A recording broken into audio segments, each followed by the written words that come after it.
bölüşüp oturalım mı? 100. Buradaki bölüşüp oturalım. Hemen oturalım.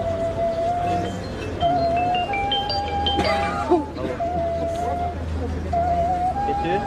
Normalde.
Sen satın günleri.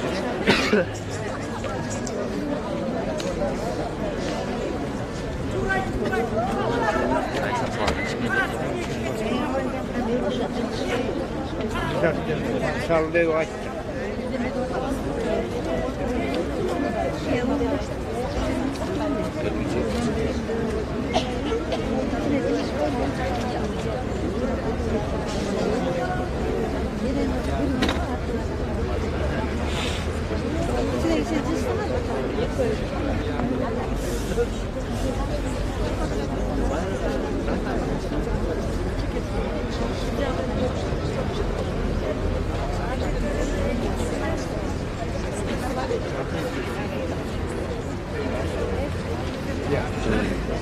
Uyuyup şimdi.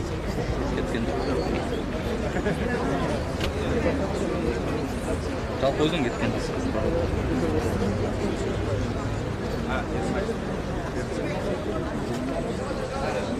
Саламатсыздарбы, урматтуу бүгүнкү жыйындын катышуучулары?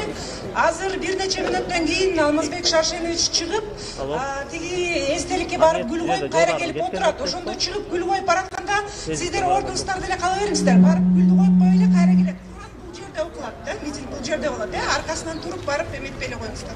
Айт. Ал Ганбетте кеткен жок. Жол койду го дейт. Кет отабыз сен. Ат bunu сүйлөдү аз.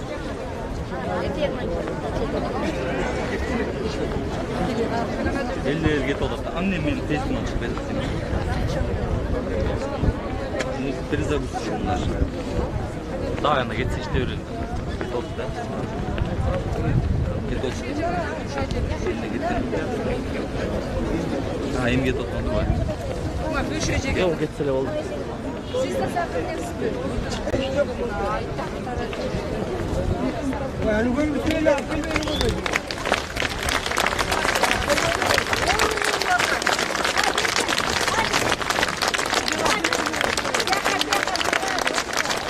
Mikrofon oluyor ya.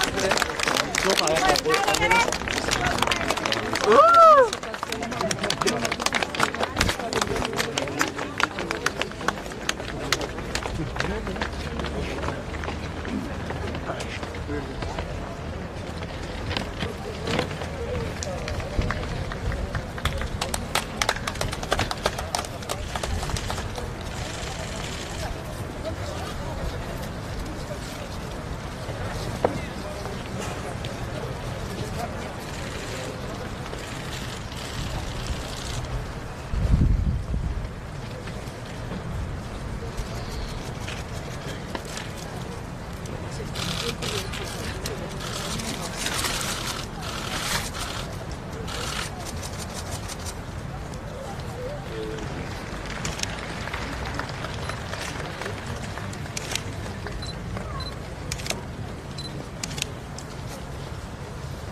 Слушайте, я тоже фоткаю.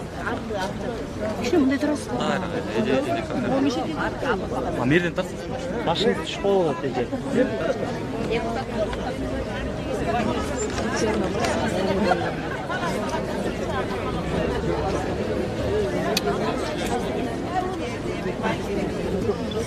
Урматтуу кыргызстандыктар, кымбаттуу кыргыз эли. Бүгүн апрель революциясына туура 9 жыл толуп отурат. 2010 жылдын 7 апрелинде асман дагы ыйлап турду. Уулунан ажырап, эмчеги зыркырап турган энелерге, атасын жоготуп, көкүрөгүндө күйүтүп басылбай келген уул кыздарга, агасын, инисин келбес сапарга узатып, ыйлап отурган бир туугандарга, өмүрлүк жарынан ажырап, сыздап отурган жубайларга көңүл айтабыз. Эскерүү иш-чарасын баштардан мурда курман болгондорго багыштап Куран окуп койсок.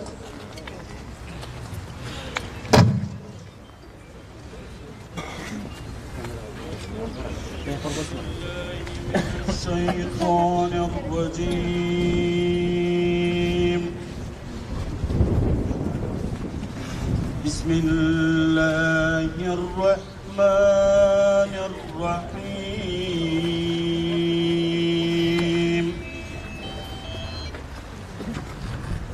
الحمد لله رب العالمين الرحمن الرحيم مالك يوم الدين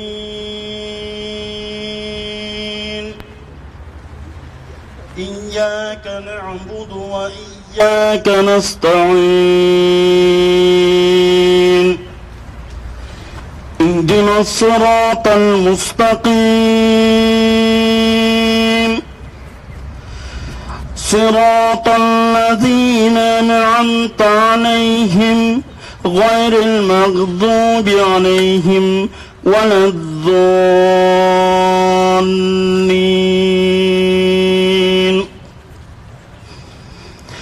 بسم الله الرحمن الرحيم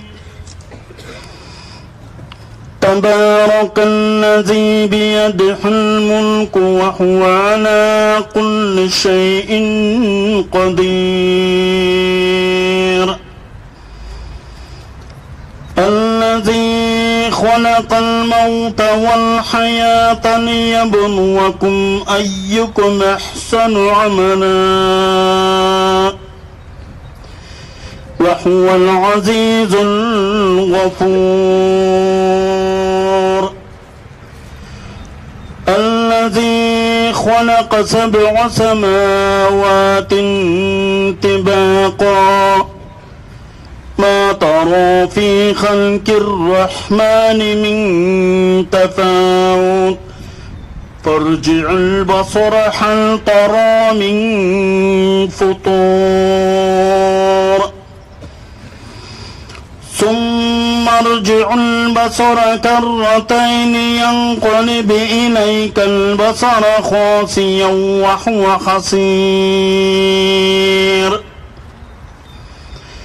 ولقد زينا السماء الدنيا بمصابيح وجعلناها رجوما للشياطين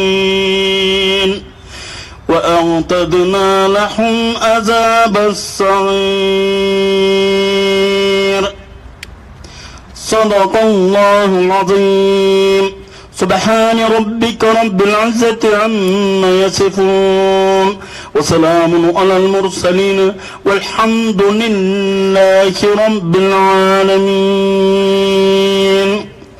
آمين ربنا آتنا في الدنيا حسنة وفي الآخرة حسنة وقنا عذاب النار يا الله ушул окулган Курандан пайда болгон соопту Аллахым 2010-жылы 7 апрелде мамлекетибиздин келечеги үчүн курман болгон мекен шейиттердин арбактарына багыштадым.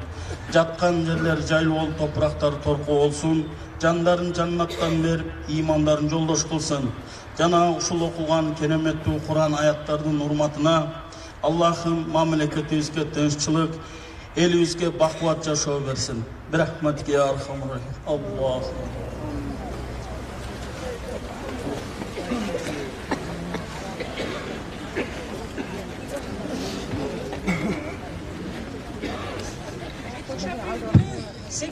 Адам каза болсо, мына ушул күнгө чейин дагы 52 апрель революциясынын катышуучусунан айрылдык.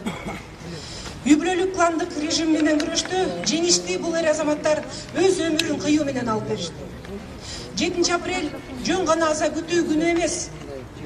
Бул биздин мамлекетибиздин жаңы тарыхында бурулуш күн. Ошол күнү окуя мына дал ушул форумдан башталган. Баарыбыздын эле эсибизде болсо керек. Чоңгандардын башында мына Токтайым Үмүталиева эже сөзү турган. Анда биринчи сөздү белгилүү коомдук ишмер, укук коргоочу Токтайым Үмүталиева эжебизге берсек.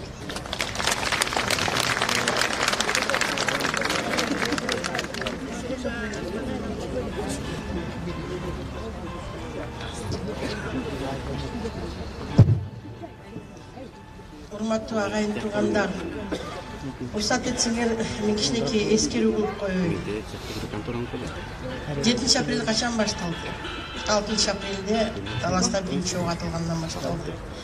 6 апрель күнү биз атайын даярданып, журналисттер чогулуп, атайын бир митингдерди баштайлык.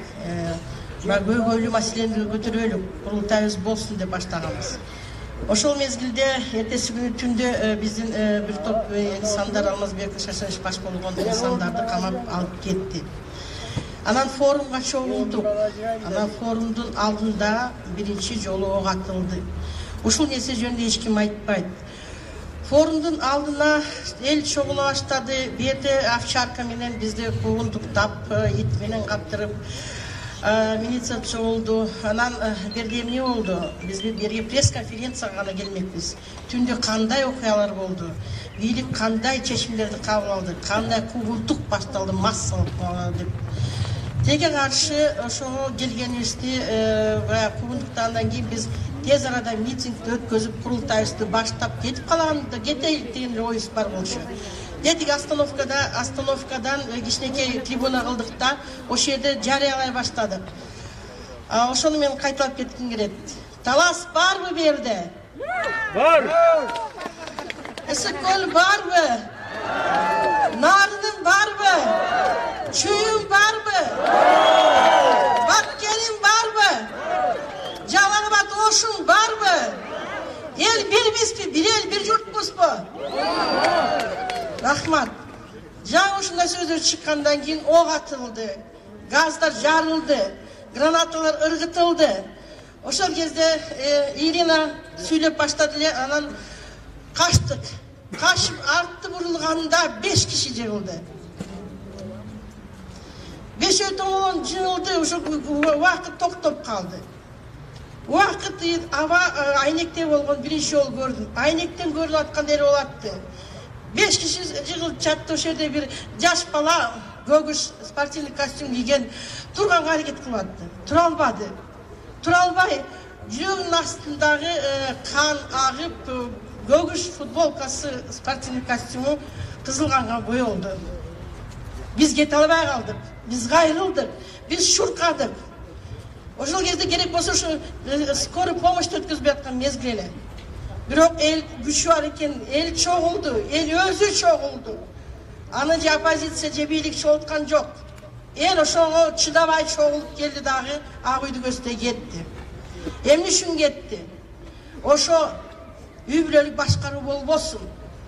Эл татыктуу турмушта жазасын. Ушунда ой катылбасын деп эл барган. Бүгүн дакырдабыз абдан оор болуп турат. Сырткы жана ички күчтөр карап турат. Качан кыргыздар дагы бири-бирин мушташып, бири-бирин тепкирешип, качан бөлүнүп жарылар экен деп. Ошондуктан биздин башыбыздан ушундай өткөн тагдырды, кыска мөөнөттө кыргыз эл өзгөчө эл экенибизди көрсөттү. Мына Алмаз Шаршенович дайыма эмнени колдойт? Дайыма Манас атамдын желегин ала жүрөсүз. Алмазбек Шаршенович, сизге рахмат. Ала тоонун алдына Манас атамдын айкелин алып келдиңиз. Дагы айта турган бир нерсе бар. Манас атанын күмбөзү талкаланганда, кол салынып атканда эки киши эң чоң жардам берди. Бирөөсү Медет Садыркулов, жаткан жери жайлуу болсун. Экинчи Алмазбек Шаршенович түнкү саат 12-де Манас атанын күмбөзүн касканга тыюу салынсын деген чечим чыгарды. Бирок бийликтен кетти. Ушул кезге чейин айткан эмесмин, бул же кошоматчылык же неме деп ойлобогула. Ошондуктан Манас атанын желегин көтөргөн үчүн мен сизди колдойм, сыйлайм, урматтайм. Бүгүн биринчи жолу чакырсаңыз да мен толкунданып атам. Эл алдында чыкпагандай толкунданып атам. Себеби деген ошол күндөгү күн чыңыз айткандай Крымга тете болгон күн болду. Бир Крымга тете болгон күн болот десе мен түшүнбөчүм. Кантип ошондой болсун деп. Жаңгыр жаап атат, газ атылып атат, балдар тумаланып атат. Эсимде эмне калды? Биринчи машина айдап, ак үйгө уруп кирип, эжеке, апама салам айттыңыз, нарында 3 балам бар. Ол жака кайтпас жолу кетти деп айттыңыз деп кеткен баланын үнүн унутпайм. Анын артынан дагы мен эсимде калды. Эсимде 18 жашка чыкпай, окко атылган баласын чуркап издеп келген 40 жаштагы жигит калды. Эжеке, унутуп бериңиз, эжеке, рұқсат бериңиз, машет алыңыз, мен кирейин деп. Көрші әйелмен токто, баласының өлігі, жатсы қасып токто да айта аласың. Ол алдына кетті, екінші машинаны айдап ал кирип кетті. Ол алдында қалды. Ана артынан саат 6-да асыққан сүріп атасы келді. Бұл айта аласың. Ушундай каргашалуу нерсе келбеш үчүн бүгүн биздин ажоолорубузга эл үчүн Алмазбек Шаршенович сиз ажоо болуп каласыз. Эң мыкты ажоолордун бири болуп, эмне себептен Кыргыздын тарыхында, акыркы тарыхында биринчи болуп айкөлдү кылып бийликти тапшырып берген үчүн каласыз. Себеби деген эч бир Орто Азиянын тарыхында эч бир падыша өзүнүн бийлигин эркинен берген эмес. Дайыма төңкөрүш болгон, төңкөрүшмен айланган. Бирок ошондо да айкөлдүк кылдыңыз, бердиңиз. Эр айтат, минтип берди, тигинтип берди бийликти. Бийликти бериш оңой эмес, берди. Түшүк менен кыргыз эли бийликти алмаштырдык. Бирок чаң күнчүлөр бар, от жага тургандар бар. Ошол адамдар тегеленип, ошол Бакиевдин тегерегинде турган адамдар жыып ак үйдүн баарын эледи. Ага сиздин тегереңизде турган адамдар да жоопкерчиликти урматтуу Алмаз Шаршенович.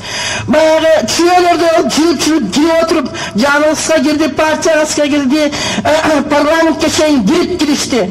Ошол адамдар азыр эмне кылып атат? Эки дөөнүн башы кошулбасын, эл бириктесин. Эгерде экөө бириксе, Кыргызстандын байлыгын биз талай албайбыз. Кыргызстандын кеңдерин каза албайбыз. Кыргызстандын сууларын сатып албайбыз деп кылып атат. Ошол себептен мен азыркы жолго кайрылат элем, сизге кайрылам. Эки ортодо, бириңиз устатсыз, бириңиз шакирт болуп атат. Мен ойлойм, кыргызда өзүбүздүн мусулманда калган нерсе бар. Кечтим деген нерсе бар. Бүгүн мен өзүм айтып аткан жерим жок. Ошо 7 апрелде кайтпай калган балдардын ата-энесинин, ошолордун өзүнүн жакын элесин эстеп айтып атам. Себебі бізге эмне керек? Байлыкпы же бийликпи же Кыргызстан керекпи? Эмне керек аны айтканчы? Кыргызстан керекпи бизге? Бөлүнбөс, жарылбас элибиз керек, кыргыз элибиз керек. Ошол себептен биз ошонун чечүү маселелерин издейлик. Жанагы чагымчылардан, от чаккандардан алыс болойлук. Бүгін біз қорқынышты алас, сыртқы саясат қорқынышты болып атат. Алмаз Шаршенович, рахмат, уақытылы өкіметтің башында тұрғанда дағы, кейін дағы чоң істерді жасадыңыз.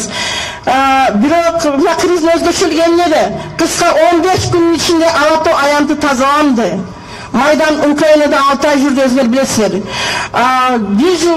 Bir айга жетпей карга салуу, окуя атайын, мынакей кагылыш, түстүктөр кагылышыбыз, бисмилла дешип бата беришип, элибиз бирикти, бөлүнгөн жок, жарылган жок.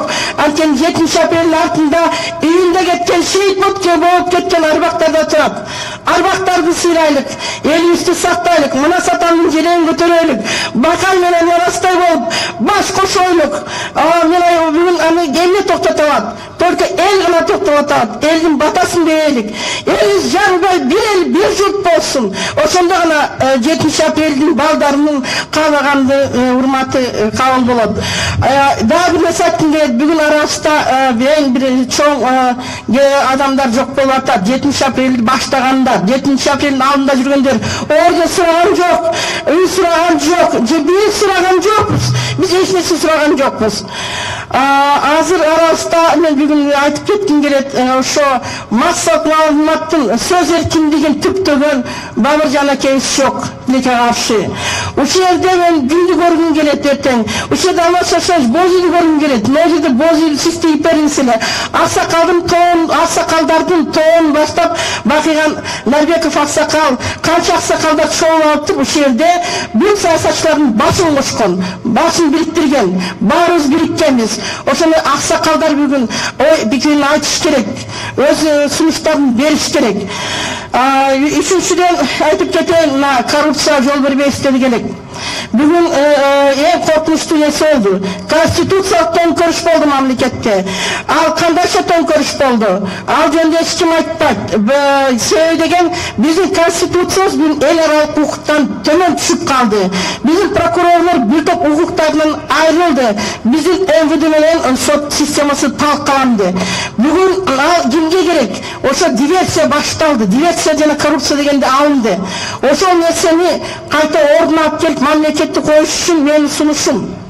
Эң биринчиден президент өзү баштап, төлөп стол дейбизби, диалогду башташы керек. Диалогду башташып, себеби деген ажо деген ата, элдин кыргыздын атасы, кыргыздын аталыгын Алмазбек Шаршенович өткөзүп берди. Бирок аталыкты алып кетиш үчүн ата кең пейил болот. Кең пейилди койтуруп отырып бирибизге тазим берип салам бере турган күн келди. Эгерде аны кылбасак мамлекеттен айрылып калышыбыз мүмкүн. Ошондуктан мен биринчиден ынтымакка чакырам. Бүгүн 7 апрель бул кыргыз элинин жетишкендиги, ошо желекти жетишкендикти алдырып койбош үчүн, эгемендүүлүгүбүздү алдырып койбош үчүн бир журт болойлук. Кыргызстанын барбы элде? Кыргызстан бир болсунбу? Баарыбыз бир болобузбу? Келечекти Кыргызстан үчүн, жашасын Кыргызстан деп, элибиз бир болсун деп, бүгүн ошо желекти көтөрүп, мен ошо атайын келин Алмаз Шаршенович, алдыңызга ийилип, сизге кайрылып атам. Кечтим деген нерсеге келелик. Сиз эл үчүн Бакайдай болосуз. Эл сиздин эмгегиңизди унутпайт. Себеби ошо оор абалда мамлекетти ушинтип кыйнап турган кезде келдиңиз, мамлекетти кайта дүйнөгө тааныттыңыз. Ошо эмгек, элге сиңирген эмгегиңиз элге, журтка кабыл болсун. Артыңыздан келген ажоңуз аракет кылып атат. Алдап бутуна туруп келип атат. Бирок ошол ажону бутубузга тургузуп, мамлекетти бекитип кетишибиз ар бирибиздин колубуздан жана биримдигибизде, жана бирдигибизде. Мен силердин баарыңарды бирдикке чакырам. Анан кичинекей бир сунушум бар, Алмаз Шаршенович. Ошо депутаттар отурат, депутаттар тобуна мына 3 активный, 4 активный кыздарга ишенем. Алмаз Шаршенович, биздин кыздар саткан жок сизди. Биздин Азат эч качан сатпайт. Мен сизге жыл катары кайрылайын. Ушул остановканы төмөнүрөөк кылып, мына жерге монумент катары калтырып койсо, 5 баланын каны төгүлгөн жерге. Анан Алатоо аянтына дагы балдардын жыгылып томолом жыргатын жерлерде илтексегенде жүрөк ачышат. Ошо бул митингдин атынан сунуш катары кетсин. Ошо балдар томолом жырган жерлерге жана жырышчаларды коюп койсо, жобусу участковка жырышчаларды коюп койсо, кандарын текшерсе деген тилегим бар. Анан үчүнчү нерсе, ошо 7 апрелде томолом жырган балдардын бул топтордун балдары каралбай калды. Ошо эле 7 апрелде сыйлык берүүдө, каражат бөлүүдө коррупция көбөйүп кетти. Ошого көңүл бөлүп жалпы ревизия кылыш керек дагы. Ошо ата-энеси багылбай калган балдар ата-энелер калып атат. Ошого көңүл бурса. Анан демократия үчүн чектик. Мына канча жыл убактыбызды бердик. Демократиянын желеги жел бериш үчүн мына бүгүн эл сиз менен кошулуп келип атат. Ошо желекти түшүрбөй, мамлекетибизди сактап, мамлекетибиздин биримдигин кошо алып кетелик. Бул айкөлдүк манасатанан калган нерсе жана ошо чоң саясатчылардын гана мүмкүнчүлүгү бар. Мен ишенем сизди Кыргыздын белгилүү саясатчы деп ошондой элдин биримдигин алып кеткен саясатчынын иши алдыда болсун деп жакшы тилек менен келип атам. Элибиз бир бололук, бар бололук, бай бололук. Кыргыздын бир тамчы каны төгүлбөсүн, бир тал чашы түшпөсүн. Кыргыздын дегенде жалпы элди айтам. Дорогие друзья, дорогие участники этого процесса, я вспомнил те минуты, тяжелые, трагические минуты, когда наш народ сам выступил и взял власть. Только почему? Потому что лица, которым он доверял, были арестованы незаконным образом. Но народ решил, что больше нет кланового управления, больше нет коррупции. Мы выступали за свободу слова и за единство нашей страны. Поэтому я провела перекличку так же, как 7 апреля. И я хочу, чтобы народ наш был един, и страна непобедима. Те, кто хотят разделить нас, исходят из политики, разделяй властвуй. Сегодня, если мы верим, что 7 апреля было, должны сохранить его ценности. Я призываю к толерантности все стороны, к единству, для того, чтобы продолжить дело начатое теми, кого вы сегодня поминали на Атабиите, кого сейчас мы будем поминать. Я считаю, что оба лидера сегодня должны поднять единый флаг Кыргызстана. И я считаю, что опыт работы наших бывших президентов, и особо хочу отметить то, что единственный президент, который Центральная Азия, да в истории азиатского мира мирным путем передал власть, как бы он ее не передал, то, как это не толковал, он передал, он мог оставить его себе, и стремился переколосать Конституцию не в пользу себе. Но вы сделали большое дело, вы передали власть мирным путем. Так давайте еще мирные инициативы здесь сохраним. Для себя, для Кыргызстана, для Центральной Азии, для матерей, которые сегодня пошли на Атабиите, для детей, которые никогда не увидят отца, для жен. Вы сегодня видели, как плакали жены, господа журналисты. И я хочу... Свобода слова должна идти параллельно с нашим кыргызским флагом. Флаг кыргызский флаг Кыргызстана – это флаг свободы, независимости и свободы слова. Пусть будет мир и процветание в Кыргызстане во имя тех, кто сегодня уже никогда не вернется. Тем, кому не было 18, тем, кому не было старше 40. Я призываю вас еще раз, власть призываю всех вернуться к отправной точке, вспомнить и понять, что сегодня народ не хочет коррупции, не хочет разделения. Внешнеполитические люди, политические силы, коррупционные силы, которые вползли до 7-го этажа сегодня, что хотят? Хотят поделить ресурсы, наши водные ресурсы, недра, все, что есть, территорию нашу. И от нашей мудрости политиков такого ранга, как Алмаз Шашевич Атамбаев, наш президент, только от мудрости зависит будущее Кыргызстана и будущее Центральной Азии. Да будет мир в нашем регионе. Спасибо большое.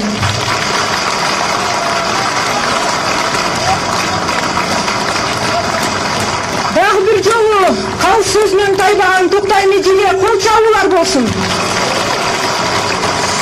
Ошондо Токтай Меже дагы учкан окко карабай ушул жерде жүрдүңүз. Токтай Меже, сиз дагы эмессиз. Сизге терең ыраазычылык. Такай ушундай чогулуштарда астыга чыгып, эме катары калыс сөзүңүздү айтып, тайманбай жүрөсүз. Ушул калымыздан жазбаңыз дейт элек. Анан ушул жерде 7 апрелде форумдун алдында Токтай Меженин катарында биздин дагы бир Ержүрек Айнур жүрді эле да. Карамушкина Ирина Юрьевна. Ровно 9 лет назад среди тех, кто шел против семейно-кланового режима, была и Карамушкина Ирина Юрьевна. У нее день рождения 7 апреля.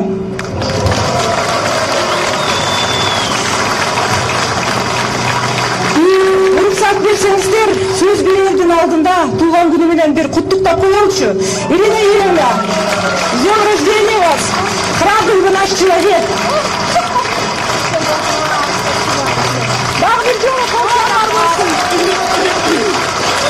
Спасибо. Разумом.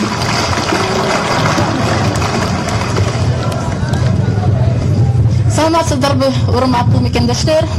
Здравствуйте, уважаемые соотечественники. Я хочу начать свое выступление с последнего обращения из эпоса «Сказания о Манасе», о нашем великом Манасе к своему народу. Когда предательский Конурбай в спину воткнул пику с копьем, друзья пику вытащили, но копье осталось смертельное, которое привело к тому, что Манас геройски ушел из жизни. Но перед тем, как уйти из жизни, он прочитал последнюю молитву. «Создатель мой, прошу тебя, народ в единстве сохрани. Пускай плодится и живет, пусть множится, жиреет скот и льется в закрома зерно. На волю, труд и жизнь его не посягает пусть никто. И пусть народ мой 1000 лет не знает горести и бед.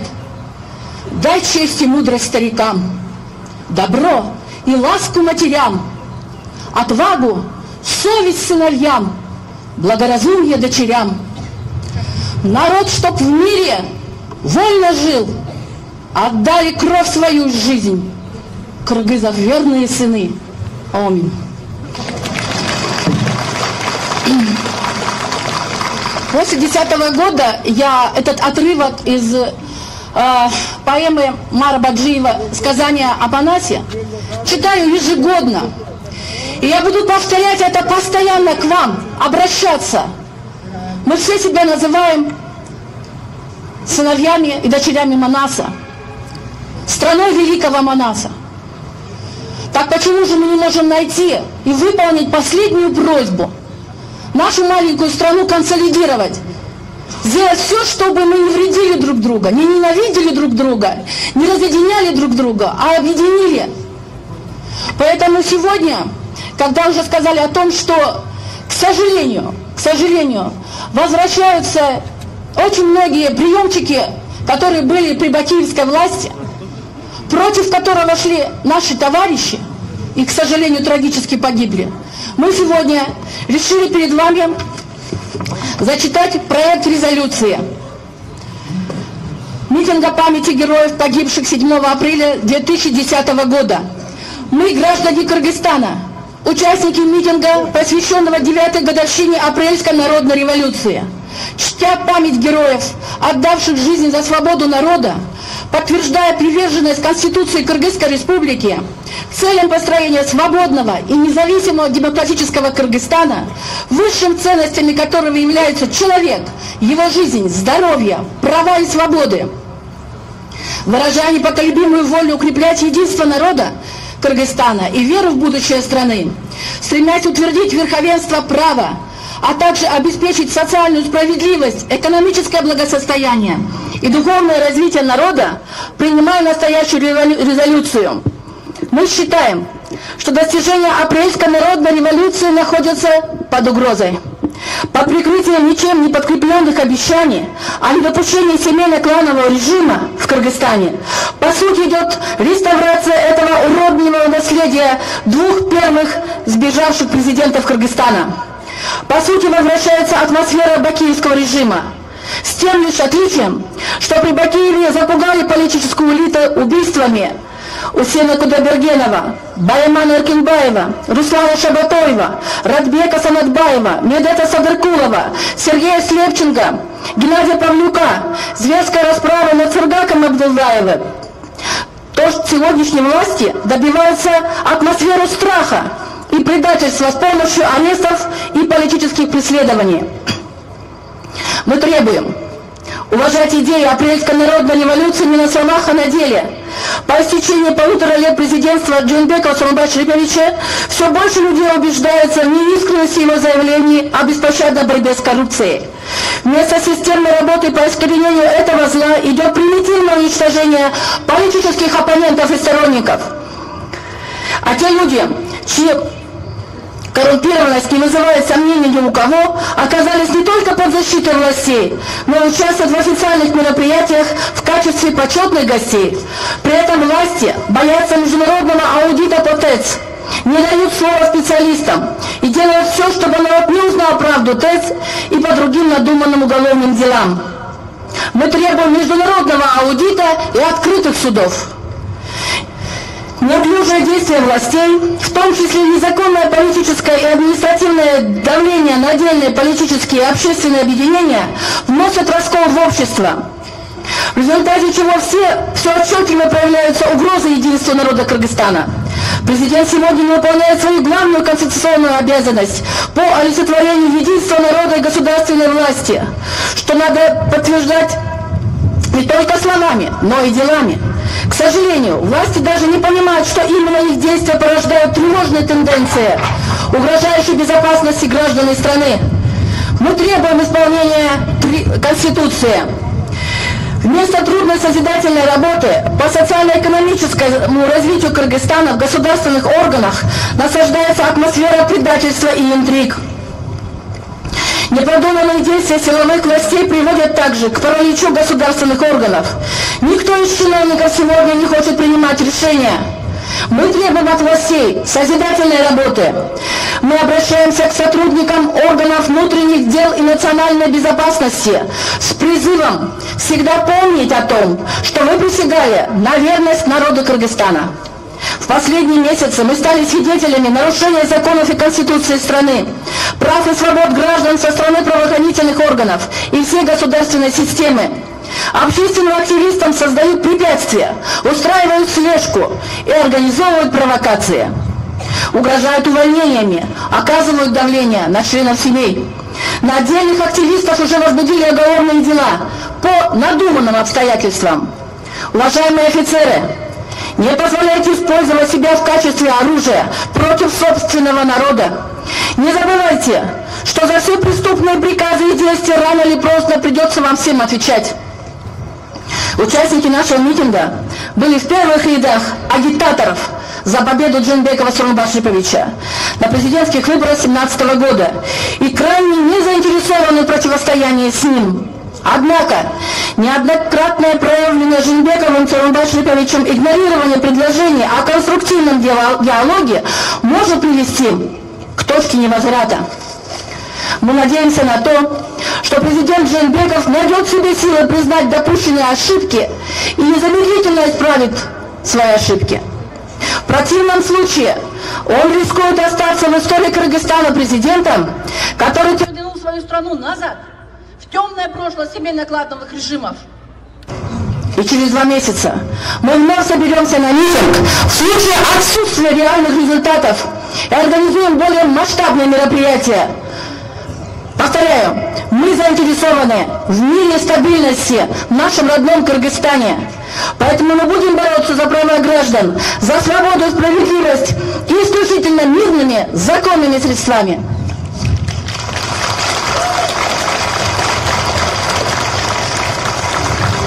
Спасибо.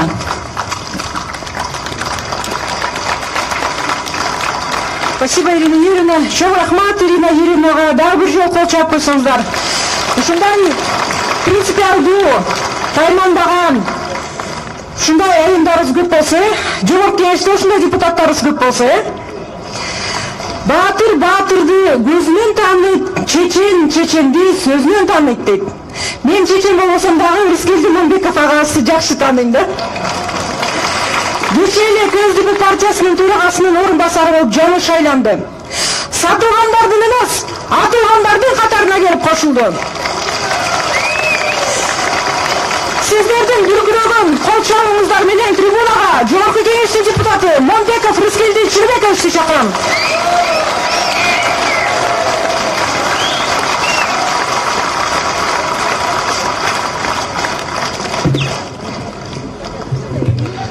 Ассалам алейкум агайын туугандар. Сагынып калган окшойсуздар. Атаган дүния атаңдын көрі заманы алдатыңды караба деп арадан 9 жыл өтүптүр. 9 жыл мурун дал ушул жерде топороң чыкканда мен да болдум эле. Токтай медететиги аялдамада чыгып алып сүйлөп атканда ага болушам деген Марат деген баланы милиция тепкилегенде аны болушабыз деп биз барганда ар жакта милицияга аттаганда ушул жерде Аслан Сартбаев деген мурунку учур азыркы Азия-Ньюс кезинин башкырдактары көз ошо атып аткан милициялардын бирөө сүрөткө тартсак бирөөсү мылтыгын тартып алганга аракет кылып чуккан жүрдүк эле да. Эми арадан 9 жыл өттү. Ал окуялардын баардыгы артта калды. Бирок Токтай эми айтып кетпеди азыр. Апрель революциясы 6-сында башталган, 7-синде бүткөн депчи. Мен бул пикирге кошулбай турам да. Апрель революциясы 6-сында башталып 7-синде бүтүп калган жок туугандар. Ал 24 март 2005 жылы башталып 2010 7 апрелде бүтпөдү. Бакиевдин бийлиги революциянын идеяларын урдап кетип, бийликти узурпациялап кетпеди. Анан ушул жерде туруп алып 2010 жылдын 17 мартында мен так эсимде ушул жерде ал кезде Бириккен Элдик кыймыл деген болгон. Билесиздер да барыңыздар. Бек деген болгон. Ошол Бектин башында мына Алмазбек Шаршенов турган, Өмүрбек Текебаев, Роза Отунбаева, Темир Сариев окшогон кыргыздын бир топтун чыкма жигиттер болгон. Азыр ошол Бектер эмне болду? Бек деген жок азыр. Бек деген кеп болду, ак үйдөн кеп болду, экөөсү зек болду. Текебаев менен Чотонов түрмөдө жатат. Туура. Азыркы бийликте биз куратып түшкөн, биз кармашкан адамдар эмес, тескерисинче Бакиевке жармашкан адамдар отурат. Азыркы өкмөттө бир дагы апрель революциясына катышкан адам жок. Жаман жармашкандар отурат, кармашкандар эмес. Анан ошол 2010 жылы 17 мартта мен да ушул жерге чыгып сүйлөгөм. Элден элдин несі артық, эзели келген из артық, элден элдин несі артық, элине кылган иш артық деп. Ошондо Роза Отунбаева сүйлөп, Бакиевдин бийлиги мамлекеттик түзүлүштү өзүнүн үй бүлөсүнө карата өзгөртүрүп алганы, конституциялык реформаны токтоткула, Кыргыз Телеком түндүк электронду кайтаргыла, Исмаил Сакылтты бошоткула. Максим Бакиев, баш болгон Жаныш Бакиев, Адыл Бакиевтер бар кызматтан кетсин. Гуревич деген эл аралык мошенникти иликтеш керек деп 7 талапты койгонбуз. 17 мартта 24 мартка чейин ушул 7 талапты Бакиевдин бийлиги аткарасыңар. Аткарбасаңар, анда биз 7 апрелде бүткүл мамлекетте баш ийбечүлүк акцияларына баштайбыз деп туруп, ушул жерде талап коюп туруп анан чыкканбыз да. Туурабы? Анан аягы апрель инкылабы менен бүттү. Ошол апрель инкылабынын максаттары ишке ашып атабыз деп атпайбы? Ошолор чын айтканда калыпты эле казанын кайнатат да, ашыккан деле жок да. Эмнеси ашты? Ким көргөн ошол апрель максаттар деп? Апрель революциясын жокко чыгара турган кадамдар башталып атат, урматтуу туугандар. Бул өтө коркунучтуу. Мына апрель революциясы март революциясында болуп урдалып кетпеш керек. Урдатып жибербеши керек. Ушул жерде дагы 10 жылдан кийин митингге чогула турабызбы? Дагы бир келген кишини кетиребиз деп. Кыргызстанда эми инкылаптын кереги деле жок болуш керек, ынтымак керек го дейм. Ула менен резолюция кабыл резолюция менен революция бир туган экен да. Аягы революция менен бүтүп калат экен. Анан мага чынында эле айтканда кыйын. Мени кече партиялаштарым саясий кеңешке киргизип коюшту, орун басарлык кызматка отургузуп коюшту. Алмазбек Шаршенович Өмүрбек Текебаевди айтып койчулугу талтайбай бир жакка тур депчи. Мен азыр эки жакта турум да. Bir butun partiyada, partiyam opozitsiyada. Bir butun fraksiyada, fraksiyam koalitsiyada. İtele oldum da. Özümde özüm sınday albayım, özüm karşı çığa albayım. Biroq xalыстык sözümdü aytkanda men akım var. Men 7 aprel революциясынын батыр каттары ошол башын алып келген бириккен элдик кыймылдын саясий кеңешинин мүчөсү катары, ошол окуялардын катышуучусу катары мен качан да болсун калыстыкты айтканга менин укугум бар. Туура Албазбек Шаршенович элден кечирим сурап жана жаңы келген келинде болуп отко кирип кетмедиби? Мага кыйын да. Мага кыйын, анткени бул кишинин досу Сооронбай Шарич менин да досум. Анан бул киши айтып атпайбы, мен деле ушу 6 жылдык мээнеттин ичинде бир топ жаңылып турум, жанымдагылар жаңылык айтпайлы, жаңылып айтыптыр депчи. Мүмкүн Сооронбай Шаричтин жанында жүргөндөр деле жакшы нерселерди айтпай аткан чыгар да. Ошолор тескери жакка буруп аткан да. Мен ал кишини жакшы элем. Анын жан дүйнөсү жарды эмес, жан дүйнөсү жакшы адам. Анан биз тегерегин жанчылап, тегерегин тепкилесек, бир бале чыгарып элегенде элге эки президенттин, мисалы СДПК партиясы бүгүнкүдөй кырдаалга кептелгени ушунчалык мени экиге бөлүп атат да, бет экөө экен, жүрөк бирөө экен да, жүрөк бирөөдү тандаш керек экен. Анан кыйын ушул азыркы күндө мына ачык эле айтыш керек, баардыгыңарды ушуга кызыктай эмес, кызыктар болсоңор керек да. Элге эмне керек? Элге инкылап эмес, ынтымак керек, туурабы? Эл азыр элеңде эки жагын караңдап калды. Башка жумушу жок калды. Бияк сүйлөсө тияктын жабын өтөт, тияк сүйлөсө бияктын жабын өтөт. Сармеден келип атат да саясаттачы. Атайын да шуну айтышып атат. Ушунун кереги деле жокпу дейм. Мен эми ошол 7 апрель революциясында кайтыш болгон балдардын аруу тилек, асыл ой, максаттары ишке ашып баштады деп атат. Бирок мен алардын ата-энелери менен, жесирлери менен, жетимдер менен бат-бат президенттен жолугуп турам. Алардын арманы айлыгы чечинде. Мисалы мен 2 күн мурун Таласта чоң жыйын болду, ошого катышып келдим да айттым, 7 апрель деп майрамын бердик. Макамын бердик, бирок чынын айтканда балдардын, батырлардын макамын берген жокпуз да. Аларга орден бериштин кереги жок. Алар кыргыз элине, кыргыз жерине жеңилдик алып келсе, эмнеге алардын үй бүлөсүнө бүгүнкү күнгө чейин жеңилдик берилбейди? Афган согушунун ардагерлери мени кечирип койгула. Силер аман калганыңар үчүн 6000 сомдон ала текесиңер ай сайын. Кайтыш болгон балдардын жесирлери 3000 сомдон алат экен. Кана теңчилик? Кана теңчилик? Жанагы өкмөт түкүрүктүн акчасынан деле берсеңер болот эле го. Жок ошол. Эгерде ал балдар кыргыз элине, кыргыз тарыхына жеңилдик алып келген болсо, ал балдардын үй бүлөлөрүнө жеңилдик бериш керек да. Бул тарыхтын талабы да. Алар баатырбы, анда баатырлар да бартайлы да. Эгер аларды биз баатыр кылбасак, апрелдин бар койбой, азыркы бийликтин бар койбой, адилеттүүлүк болбойт. Дагы бир 10 жылдан кийин айтышы мүмкүн, акай окшогон бирөөлөр 7 апрелде ангилер менен баңгилер чыккан деп. Анда мен ангил бирөө болуп каламбы?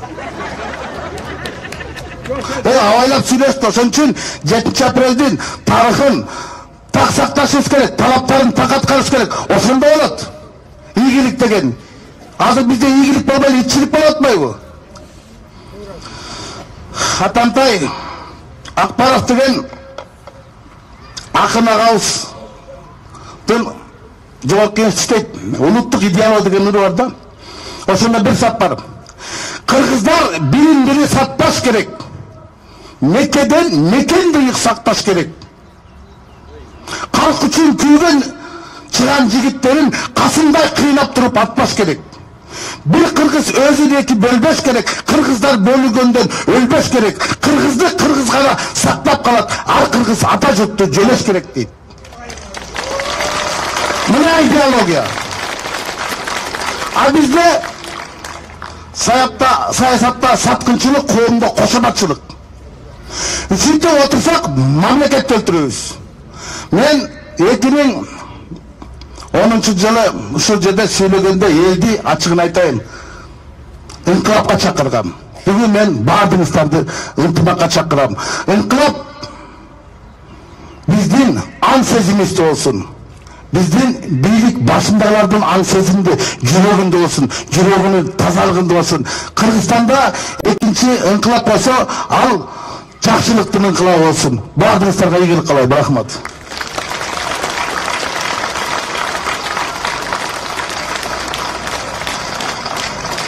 Рыскелден агабызга рахмат. Азыр айтып өтпөдү Рыскелден агабыз. Ыңкылап болбосун деп. Биз да Кыргызстанда туруктуулук, тынчтык болсун дейбиз. Ыңкылапты ким жазайт? Ыңкылапты бийлик өзү жазайт. Ошо элдин мүддөсүн аткара албаган бийлик өзү алып келет ошо ыңкылапка. Туурабы? Анда кийинки сөздү ошо сулуу десе сулуу, кыйын десе кыйын, эр жүрөк десе эр жүрөк. Акылдуу кыздарыбыздын бири Айчүрөк Камаевага берсем. 7 апрель күнү 2010 жылы атасынан айрылды. Бирок кайгыга батып отура бербей, ошо өзүнө окшогон жакындарын жоготкон туугандардын башын бириктирип, коомдук бирикмеге жетектеп келет да. Анда коомдук бирикменин, эртеги коомдук бирикмесинин төрайымы Айчүрөк Камаевага сөз берем.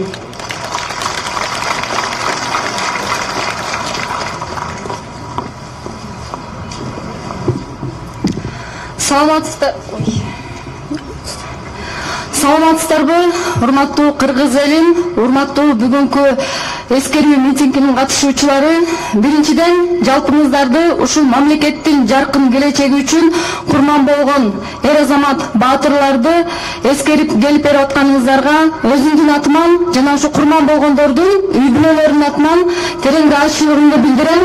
Рахмат сиздерге, жалпыңыздарга элибиз.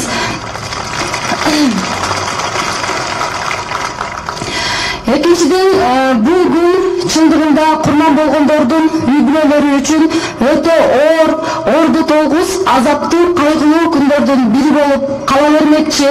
Себеби ушул апрель окуясында атасын жоготкон кыз катары, ушул менин колумда жүргөн жалгыз уулунан ажыраган апалардын көйгөйү катары, алар менен биргеликте иш алып барып жүрүп, бул жоготуу канчалык деңгээлде оор экенин бүгүнкү күндө жүрөгүбүз менен туюп сезип билип келебиз. Мындай күндөр эч качан кайталанбасын, урматтуу кыргыз элим. Ошондой эле мынакей бүгүнкү күн жалпы кыргыз эл үчүн ушу апрель элдик революциясы күнү майрам катары белгиленет деп айтып кетмекчимин. Баарыбыздарды ошого үндөп да кетмекчимин. Себеби эмне дегенде бул күн бир гана ушул курман болгон баатырлар же жаракат алган жарандар гана эмес, жалпы ушул кыргыз эл үчүн бул жеңиштин күнү катарында белгиленет. Себеби ошол апрель окуясында жалпы кыргыз эли өз мүдөөсүн бийликке жеткирели деп, ушул бийлик эл үчүн кызмат кылсын, элдин көйгөйүн чечсин, бир гана адамдын, бир гана үй бүлөнүн башкаруусунда боло бергилсин деп башын ийип, тизесин бүкпөстөн элдин баары көтөрүлүп чыккан. Баарыңыздарды бүгүнкү апрель элдик революциясы менен чын жүрөгүмдөн куттуктап кетем. Бул жалпы кыргыз элинин жеңиши. Ошондой эле бул күн жалпы кыргыз элинин жеңиши катары, ушу элдин мүдөөсү катары, мындан бары азыркы бийлик ушу элди унутпастан, эл менен биргеликте өзүнүн ишин алып барыш керек. Элдин мүдөөсүн дайыма угуш керек. Элди бөлүп жарып, элди эки-үчтөн топ кылбастан, азыркы бийлик өзүнүн кадамдарын жасаш керек деп, эл үчүн жасаш керек деп белгилеп кетмекчимин. Эмне себептен муну белгилеп атканын себеби баарыңыздар билип отурасыздар, кандай бөлүп жарып болуп аткандыгын буга чейин дагы биздин эжелерибиз, агаларыбыз белгилеп өттү. Бизге кимдир бирөөлөрдүн урушу, талашы эч качан кереги жок. Кыргыз эли дайыма эле бийликке сын пикирин айтып келген. Аны бийлик туура кабыл алып, ошондон жыйынтык чыгарыш керек. Эмне себептен курман болгондордун үй бүлөлөрү, ушу жакындарын жоготкон жарандар катарында биздин экс-президентибиз Алмазбек Шашеновичти колдоп жана дайыма ыраазычылык билдирип келебиз. Себеби Алмазбек Шашенович акылман адам катары эл алдында, мамлекеттин алдында жана курман болгондордун үй бүлөлөрүнүн алдында өзүнүн жүзү жарык. Аны жалпыбыз билебиз. Алмазбек Шашенович эл үчүн, мамлекет үчүн чын жүрөгү менен берилип иштеп берди. Ар бир адам сөзсүз түрдө катачылыктарды кетирет. Себеби мынакей жаңылбаган адам жок да. Жаңылбаган адам жок. Ар бирибиз жаңылабыз. Кээ бирөөсү досунан жаңылат экен, кээ бирөөсү кандайдыр бир жанындагы жан жөкөрүнөн жаңылат экен дегендей, аны карапайым мен өзүбүз деле билип көрүп жүрбөйбүзбү?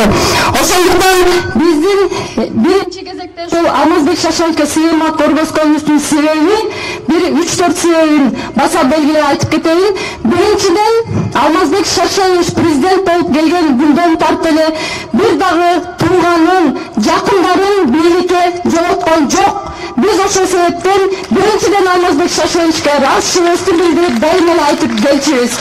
Экинчиден, Алмазбек Шашенович мамлекеттин алдында, элдин алдында көптөгөн жогорку деңгээлдеги, мамлекеттик деңгээлдеги көптөгөн иштерди жазады. Аны мен айтпасам деле жалпы массалык маалымат каражаттары тарабынан дагы, Социал-демократтар партиясынын депутаттары тарабынан дагы белгиленип, айтылып келе жатат бүгүнкү күндө. Ошондуктан курман болгондордун үй бүлөлөрү акты ак, караны кара деп билишибиз керек.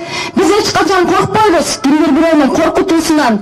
Анткени биз жакындарыбызды жоготуп, ушу кан менен ушул бийликти, жалпы элдин бийлигин мамлекетибизге алып келдик. Дайыма сөз эркиндиги, элдин эркиндиги дайыма болуш керек Кыргыз мамлекетинде. Ошондой эле Алмазбек Шашенович мынакей өзү отурат. Алмазбек Шашеновичке курман болгондордун үй бүлөлөрүн дагы бир разы болуп жүргөндөрдүн бири бул Алмазбек Шашенович, өзүңүздөр билесиздер, ушул апрель окуясында курман болгон баатырлардын эрдигин даңазалоо иретинде көптөгөн мамлекеттик иштерди кылып өттү. Курман болгондордун баатырлардын эрдигин даңазалоо иретинде мынакей Ысык-Көл областынан чокун ыйгарды. Мынакей ушул Алмазбек Шашеновичтин демилгеси менен ушул жерде узун көчө 7 апрель көчөсү деп берилди. Буга деле бир адамдын демилгеси керек да. Болбосо ким мен булайын деп инициатор болуп чыкмак эле. Бул иштин баары тең айтат экен Алмазбек Шашенович өзүнө ыйгарып алды деп. А өзү кыймылдабаса, демилге көтөрбөсө, анан ким кылат? Жанында жан жөкөрлөрү кылбайт болчу муну. Үчүнчүдөн, Алмазбек Шашенович мынакей бүгүнкү күнгө чейин курман болгондордун апалары болобу, жесирлери болобу, кимиси болбосун ээлип салам берип, бүгүнкү күнгө чейин өзүнүн социалдык жактан болобу, моралдык жактан болобу колдоосун көрсөтүп, Куран окутуп дайыма эскерип келет. Биз сизге терең ыраазычылык билдиребиз, Алмазбек Шашенович. Ошондуктан мен курман болгондордун үй бүлөлөрүнөн дагы, жеке өзүмөн дагы дайыма жоопкерчиликти талап кылып жүрөм. Себеби биз элдин алдында, карапайым элдин алдында биздин жүзүбүз жарык болуш керек. Себеби биз ушу кан менен, жоготу менен башыбыз кошулган. Эртеңки күндө биз акты ак, караны кара деп айтпасак, анда биз элдин алдында кайсыбыз анан баатырлардын тууганы, жакындары? Биз өзүбүздөн биринчи кезекте жоопкерчиликти талап кылышыбыз керек. Урматтуу кыргыз элим, жалпыңыздарды бүгүнкү апрель элдик революциясы менен дагы бир жолу чын жүрөгүмөн куттуктайм. Ал эми ушул жерде депутаттар да катышып отурушат. Сиздерге болсо айтарым, Алмазбек Шашенович бир канча ирет Сооронбай Шарипович менен ынтымакта бололу, мен даярмын дайыма иш алып барганга деп өзүнүн биринчи кадамдарын таштаган. Бүгүнкү күндө бир гана Алмазбек Шашеновичке ар кандай күнөөлөрдү үйө бербестен, бир гана Алмазбек Шашеновичти жана анын жанында жүргөн адамдарды ынтымакка чакыра бербестен, Сооронбай Шариповичке дагы өзүңүздөр эл өкүлү катары талаптарды коюп, эл өкүлү катары ынтымакка чакырышыңыздарды мен да талап кылам. Себеби бийликтен болобу, кимисинен болот, биз талап кылып ушундай маселелерди чечсин дегенге толук кандуу моралдык укугубуз бар. Мени кандай түшүнсөңүздөр билбейм, бирок өзүңүздөр ушу курман болгондордун кызы, курман болгондордун үй бүлөсү менен түзүлгөн коомдук бирикмесинин төрагасы катары түшүнүңүздөр. Баарыңыздарга ыраазычылык билдирем, келип бергениңиздерге.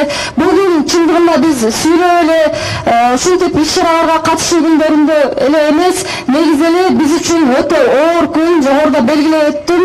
кээ бир сөздөрдөн кайталап калсам же кээ бир сөздөрдөн бир катачылык кетирсем, жалпыңыздардын алдыңыздарда кечирим сурайм. Эч качан элибизде жоготуу болбосун, элелер ыйлабасын, балдар атасыз калбасын, тынчтыкта жүрө берели. Биз Алмазбек Шашенович түзгөн эркин мамлекет, көз карандысыз мамлекет, өнүккөн өлкө, стабилдүү өлкө катарында кала берели. Урматтуу кыргыз элим. Кимиси кандай айтат билбейм, бирок курман болгондордун үй бүлөлөрүнө жасаган райондуу эмгектери үчүн, ошондой эле жалпы кыргыз эл алдында өзүнүн жасаган иши бар мыкты деңгээлде инсан болгондугу үчүн Алмазбек Шашеновичке ушул эртеги коомдук бирикмесинин атынан ыраазычылык катыбыз бар эле. Жана өзүңүздөр билесиздер, апрель фондун дагы түзгөн Алмазбек Шашенович ушул мен президенттиктен кеткенден кийин курман болгондордун үй бүлөлөрү бирөөгө жалдырап эшигин каккылап барбасын деп ошол фондду ачкан. Ошол фонддун жамааты бүгүнкү күндө ар бирине жардам берип келүүдө. Ошондуктан биз жалпы эл чечтик, ошол Алмазбек Шашеновичке жана апрель фондунун жамаатына ыраазычылык билдирип коелу деп. Бүгүнкү күндөн пайдаланып Алмазбек Шашеновичке ыраазычылык катты тапшырып койсок.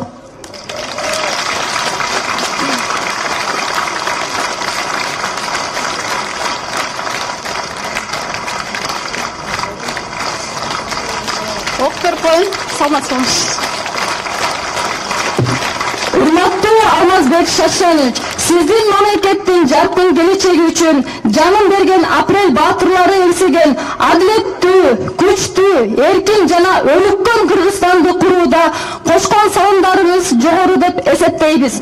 Мамлекет үчүн талыкпай жасаган эмгектериңиз, ошон менен бирге эле курман болгон баатырлардын үй бүлөлөрүндө кылган айрым мамилеңиз ар дайым жүрөгүбүздө сакталат жана эч качан унутулбайт. Сиз адилеттүү жана мамлекет үчүн бийик деңгээлдеги өзгөчөлөнгөн ишмердүүлүгү бар, элине болгон камкордук мамилеси жогору инсансыз. Апрель окуясында шейит кеткен баатырлардын эрдигин даңазалоого талбай жасаган ырайымдуу эмгегиңиз үчүн ыраазычылык билдирип, таазим кылабыз.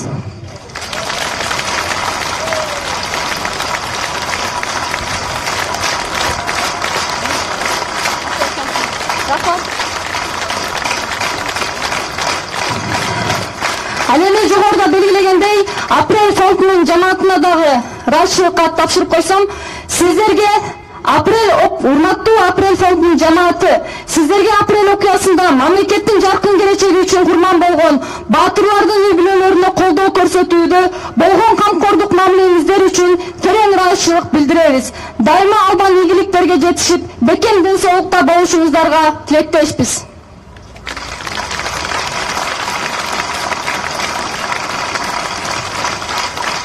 Чоң рахмат баарыңыздарга. Ийгилик каалайм, дайыма ден соолукта болуңуздар. Элибизде эч качан жоготуу болбосун, стабилдүүлүк жана өнүгүү өсүү болсун. Рахмат.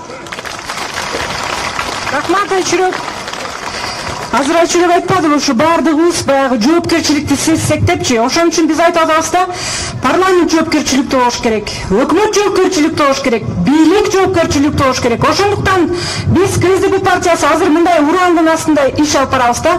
Күчтүү парламенттик республика, бир эл, бакубат Кыргызстан. Баатыр өлсө аты калат, коркок өлсө неси калат? Ошо баатырлардын бири Мээрбек Мискенбаев да. Ушу Мээрбекке азыр сөз берсем, сакадай бою болсо дагы тоодой жүрөгү бар жигит да.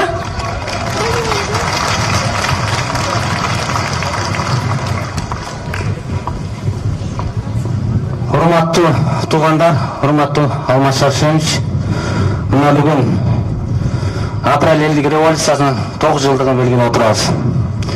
Биз 9 жылда эмнеге жетиштик, эмнеге жетишкен жокпуз, мына ушуга токтолоюн дегем. 2010дон кийин мамлекет оор кырдаал болду. Мына ошондо элибиздин ынтымагы менен, билимдиги менен биз ошол ситуациядан чыктык. Атамбаев 6 жыл башкарды мамлекетти. Биз 6 жылда апрель элдик революциясын даңазалап, бактап, даңктап көп эле иштерди кылдык. Алмаз Шашенович 2017 жылы бийлигин өткөрүп бергенден кийин жакшы көргөн досуна 7 апрелде будан ары даңазалайбыз, бактайбыз, таңтайбыз деп турсак, андай болгон жок, урматтуу туугандар. Быйыл көптөгөн пландар, иштер бар эле. Бүттүгүн артка кайтарды. Бир иш кылдырбаган, бардыгына бут тосту. Мен таң калдым. Эмне үчүн булар бут тосуп атат? Биз буларга эмне тийишип атабызбы деп.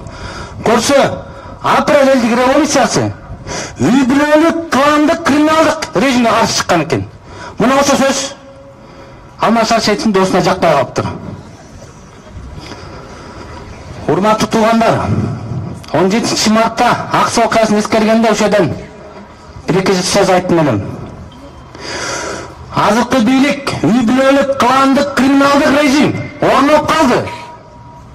Куда сөөк тайкежен болуп калды. Токтогула эсиңер барда деп айтсам, президент ошол күнү Аксыга барып эмне деди? Мен үй бүлөлүк, кландык башкаруудун баш атында жүргөн киши катары деди. Ким билет, жүрдү эле. Болсо, Алмаз Шаршенов сиз айттыңыз, Рыскелди мырза сиз айттыңыз. Мен көрбөптүм Жээнбеков атам жүргөнүн. Мен дос болуп жүргөнүн билем. Мына урматтуу туугандар, мечит ачылды 7 апрель шейиттерине арнап. Элдин баардыгын барбагыла деп коркутуп атат. Анан биздин бийлик күнүгө 5 маал намаз окуйт. Мен бийликтегилерге айтат элем, күнүнө 10 жолу окусаңар да, мечитке, Куранга эч качан киришпегиле. Бунун арты жаман болот. Эми биз Куран окутуп, эскергенде Жээнбековдон сурайбызбы? Тарых кетчил болот. Убакыт келет, ал өчүн алат. Эртеби кечпи? Ошон үчүн азыркы бийликтегилерге апрель элдик революциясын жок кылабыз деген аракетилер эч качан ишке ашпайт. Буну эстеп койгула. Биз айтабыз, ынтымак болсун, биримдик болсун деп. Бирок бардыгыбыз ошону биринчи айттык го, биз Жээнбековторго ынтымак болсун, биримдик болсун. Бир жыл мурун 17 мартта ошол жерге транспорт кылып жаздык элек. Сооронбай байке, сиз ынтымакка, биримдикке жол ачыңыз. Эч качан үй бүлөлүк башкарууга жол бербеймиз деп. Мына 1,5 жыл өттү. Андай болгон жок, урматтуу туугандар. 7 апрелди, эгер 7 апрелди жокко чыгарабыз деп, тарыхты унутабыз десе бул бийлик, анда бул бийликтин келечеги жок болот, урматтуу туугандар. Дагы кайталайын. 7 этажда иштеген, Жээнбековдун администрациясында иштеген Алмаз Кененбаев деген окшогон саткынчылар коомдорду бөлүп, партияны бөлүп, элди бөлө баштады. Мына ушундай саткынчылардан сак болуш керек. А бизди бүгүн Жээнбеков бизди жаман көрүп атат. Силер көрүп атсаңар, силер ынтымакты бузуп атасыңар деп. Биз эмне? Көчөгө чыгып атабызбы? Биз айтып атабыз Жээнбековго. Эч качан бийлик сын таккандан коркпош керек. Саткынчылардан коркуш керек. Бардыгы жанына саткынчылар отурат. Мына ошолордон коркуш керек. Урматтуу туугандар, биз будан ары революциянын максаттарын, баалуулуктарын бактап, даңктап ишибизди кыла беребиз. Биз көрдүк бийлик бизге бут тосуп атканын. Биз ага жол бербейбиз. Урматтуу туугандар, мындан ары элибиз ынтымак болсун, биримдик болсун. Бириксек колдон келет. Рахмат.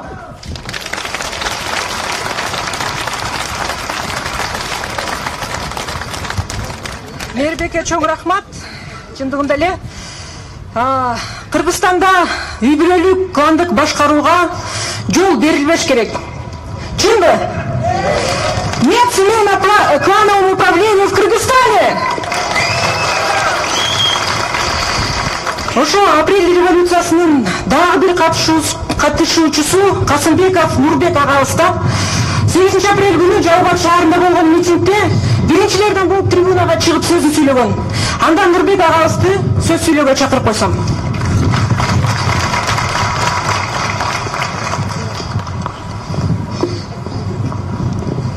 Саламатсыздарбы, урматтуу бүгүнкү жыйындын катышуучулары, урматтуу мекендештер. 7 апрель жана Токтай эже айткандай, бул күн кылымга артар күн. Мына 7 апрелге чейинки окуяларды эстесек 5 жыл бою үй бүлөлүк режим менен күрөшүү болуп өткөн. 5 жыл бою биздин коомдун активдүү мүчөлөрү, саясатчылар, партиялардын жетекчилери канткенде үй бүлөлүк башкаруудан кутулабыз, кантип күрөшөбүз деп ойлонушуп, сүйлөшүп 2008 жылы бириккен элдик кыймылды түзүшкөн. Ар түрдүү көз караштарына карабай Кыргызстандын келечегин ойлошкон. Канткенде ушул жакшы мамлекет курабыз, канткенде Кыргызстан өнүгөбүз, канткенде кыргыздар чет өлкөлөрдө мигрант болуп жүрбөй, ушул мекенинде иштеп, жакшы турмушту мекенинде курат деп ойлонушкан. Мына 2008 жылдан баштап биригип 2009 жылы президенттик шайлоодо бир талапкерди көрсөтүшүп, Алмазбек Шаршенович Атамбаевди президенттикке көрсөткөнбүз. Бирок ал мезгилдеги үй бүлөлүк бийлик күчтүү экен, административный ресурс, башкасы дагы, биз жеңилип калдык ошондо. Мына ошого карабастан күрөш уланды. Тиги үй бүлөлүк бийлик андан бетер ар бир региондорду бирден бир туугандар бөлүшүп алды. Ал эми Максимдин достору, ошол билесиздер, ошол Максимдин Елисеев, Надель, Гуревич деген достору болсо Кыргызстандын стратегиялык объектилерин бөлүштүрүп алышкан. Мына биздин келечегибиз эмне болот эле? Эгерде 7 апрель болбогондо Кыргызстан мамлекети калап эле, жок болуп эле. Элибиз 2010 жылдын 1 январынан баштап элдин чөнтөгүнө кол салганын ошондо сезе башташты. Анткени 1 январдан баштап электр энергия болгон тарифти 2 эсе көтөрүлдү. Ар бир телефондо сүйлөшүүнү, ар бир чалууну 60 тиындан кылышты. Мына акырында чыдабаган элибиз жаз келгенде биздин бириккен элдик кыймылдын лидерлерин бардыгын бирден тутуп кынаганда элибиз, чыдабаган элибиз акыры көтөрүлүп чыкты. Карапайым элибиз. Мына ошондо дагы ырайымсыз бийлик ошол эле күнү 87 биздин баатырыбыздан айрылдык. 400ге жакын биздин баатырларыбыз жарадар болду. Мына ушуларды көрүп турган башка региондордо дагы ушу Бишкекте болуп аткан кандуу окуяларды көргөн бүткүл ички дүйнөбүз аңтарылып кетти. Биз намысыбыз ойгонду. Жабатта дагы биз ошондо 8 апрель күнү социал-демократтар Жабат шаарынын борбордук аянтында биз да көтөрүлүп чыгып, эртең менен ошол жергиликтүү бийликтерди өз ыктыяры менен бийликтен кетүүгө аргасыз кылдык. Мына 6 жыл Алмаз Шаршенович тартыктуу иштеди. Кече съезде биз Алмаз Шаршеновичтин президенттик мөөнөтүнө баа бердик. Баа бергенде биз ийгиликтүү деген бааны койдук. 2017 жылы биз Сооронбай Шариповичти биринчи саясий кеңештин ичинде талкуулап, бир добуштан ушул кишини президенттикке талапкер кылып көргөздүк. Анын ичинде мен да бармын. Анын ичинде камакта жаткан 5 да бар азыркы. Андан кийин биз съезде Сооронбай Шариповичти бир талапкер кылып туруп дагы көрсөттүк. Бүткүл социал-демократтар, башка ушул киши президент болсун деп, Кыргызстан боюнча иштеп, ушул кишини жеңишке жеткирдик. Бирок өткен жылкы съезден кейін көз қараш таптакыр өзгөрүлдү. Бир-эки сынды көтөрө алмады. Ушу сындан туура жыйынтык кылыштын ордуна тескерисинче социал-демократиялык партияга болгон мамиле, социал-демократиялык партиянын лидерлерине куугунтук башталды. Бул туура эмес. Болбойт мындай. Бул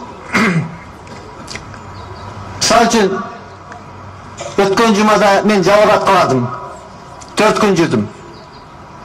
4 күндө мени 4 машина аңдып ээрчип жүрдү. Ошол улуттук коопсуздук кызматы, ички иштер органдарынын кызматкерлери. Күнү түнү жаткан жеринде да сыртында кайтарып турушту. Бул эмне деген жашоо? Бул эмне деген? Эмнеге келип калдык? Бакиевдин мезгилинде да мындай болгон эмес. Мен туулган жеримде мен ушинтип жашап каламбы?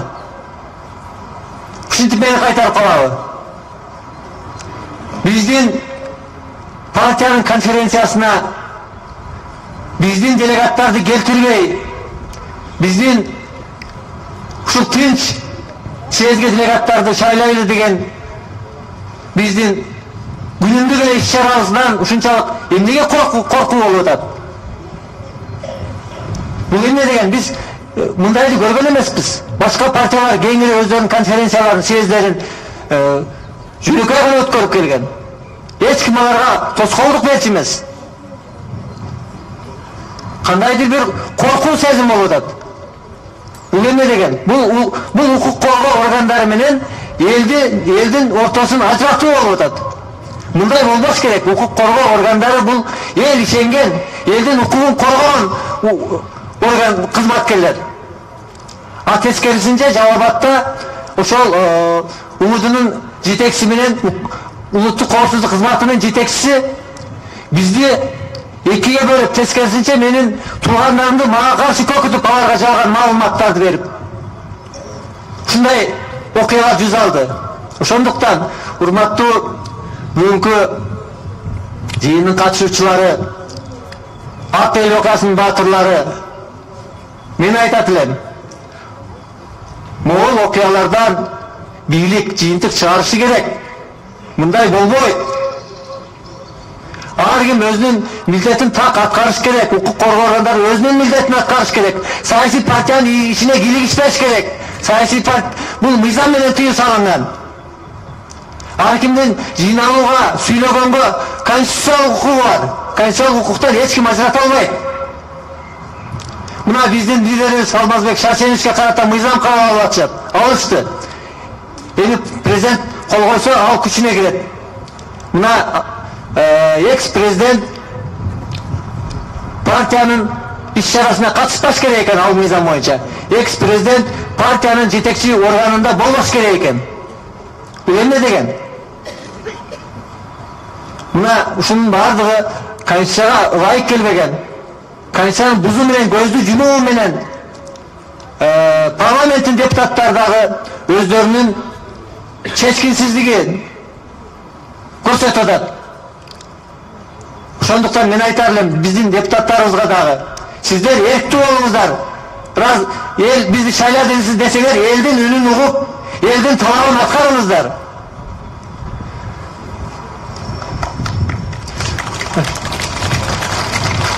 Мен сөзүмдү кыскартайын, урматтуу жыйын катышуучулары.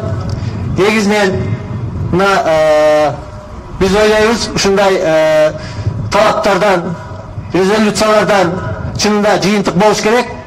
Жыйынтык болбосо чындагы арты кейиштүү болуп кетет да мунун. Рахмат. Рахмат, Турбек Айтичевич, мен Жалал-Абадта мен дагы болдум, мен дагы ошо басымды, кысымды көрдүм, провокацияларды көрдүм.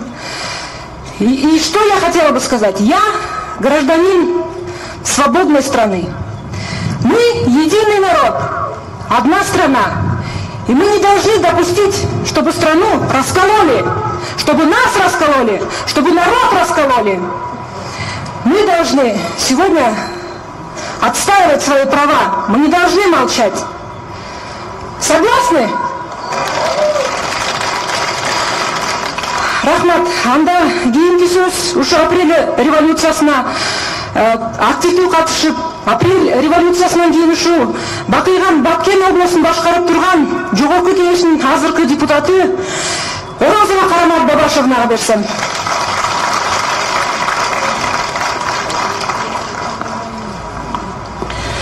Саламатсыздарбы, урматтуу туугандар. Мен сиздер менен азыр ушул жерде жолуктурганыма абдан кубанычтамын жана сиздер менен сыймыктанамын.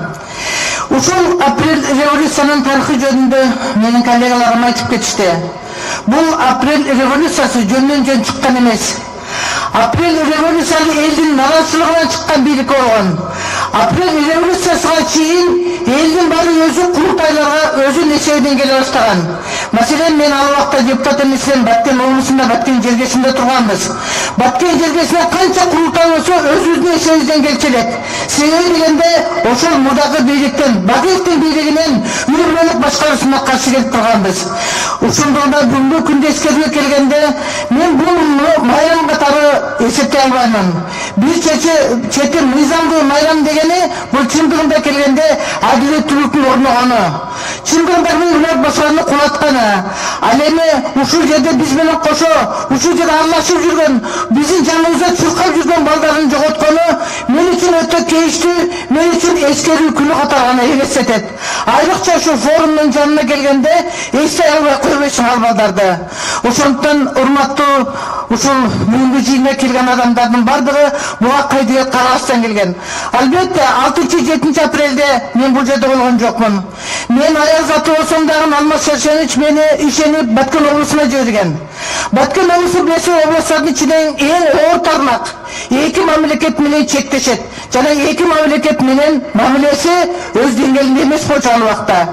Ошол мезгилде мен ал жерде губернатор кылып ишеним көрсөттү. А бирок мен чындыгында бир кайчы жолу баштаттым. Бул жерде тартып кетүү кыйын аял затына деп. А бирок уят кылбай аракет кылдым. Баткенден бир адамдын канын төктүрбөй, бир мамлекеттик ишкерден захват кылдырбай, Ош менен Жабылат областын абалына келтирбестен сактап бердим. Бул үчүн тарых алдында жүзүм жарык. Урматтуу туугандар, бүгүнкү болуп аткан иш-чарага келгендин бардыгыбыз эле бүгүнкү көйгөйлөрдү айтып атабыз. Чындыгында биз мурда оор шартта Бакиев шартында чыкканда дайыма айтчу элек. Биз бийлик үчүн күрөшпөйбүз, биз байлык үчүн күрөшпөйбүз, биз адилеттүүлүк үчүн, чындык үчүн, бейпил турмуш үчүн күрөшөбүз деп. Мына бүгүнкү күндө дагы мен чындык үчүн, чындыгында ушул элибиздин аманчылыгы үчүн, өлкөбүздүн стабилдүүлүгү сакталышы үчүн күрөшөбүз. Мына көрүп атасыздар, байлык, бийлик керек адамдардын баары ал жаатта калышты. Ал эми эл керек адамдар мына сиздердин жаныңызда турабыз. Биз дайыма эл менен болгонбуз. Эл бар үчүн бийлик бар. Мына көрүп атасыздар, парламентте канчалаган сөздөр көтөрүлүп атат. Дос күлдүрүп атат, душман күлдүрүп айтат деген. Эми чындыгында келгенде азыркы президентте биздин партия 3 президент тarbiyalап чыгарган партиябыз. Биздин партия тарыхы бар партиябыз. Ошондуктан биздин партия жаманаты болбош үчүн биз көрсөткөн талапкер, биз көрсөткөн президент бизди уят кылбаш үчүн биз ал кишиден дайыма талап кылышыбыз керек. Ал кишинин туура эмес кылып аткан ишине айтып турушубуз керек. Бетке айткан сөздүн зары жок деген. Дос күлдүрүп атат, душман күлдүрүп айтат деген. Жанында алардын баардыгы күлдүрүп айткан менен ошолордун баардыгы ал кишинин душманы деп эсептеймин. Себеби мына көрүп атасыздар Баткендеги абалды, Баткендеги чыгараны көрүп атасыздар, биздин элибиз кандай кыйналып жатканын көрүп атасыздар. Ошол нерсени бийлик көрө билиш керек.